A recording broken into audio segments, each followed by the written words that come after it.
నమస్తే.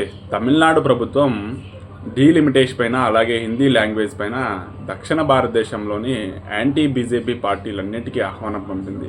మార్చి 22న ఒక సమావేశం ఏర్పాటు చేసుకొని ఆ సమావేశంలో తీర్మానాలు చేసుకొని బీజేపీ పైన పోరాడాలని దీని యొక్క ప్రధాన ఉద్దేశం.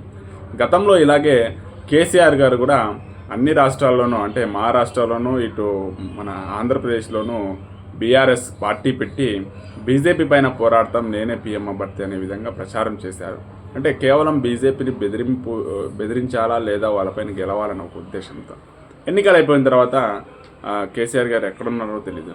ఇది కూడా అంతే. తమిళనాడులో కూడా కరెక్ట్గా ఒక సంవత్సరం ముందు ఎన్నికలు ఉన్నాయి కాబట్టి ఒక సంవత్సరం ముందు ఈ యొక్క రాజకీయ క్రీడ ఆడుతున్నారని నా ఉద్దేశం. ఎందుకంటే ఒక 2 సంవత్సరాల ముందు ఈ లాంగ్వేజ్ పైన పోరాడొచ్చు కదా, ఇప్పుడే ఎందుకు?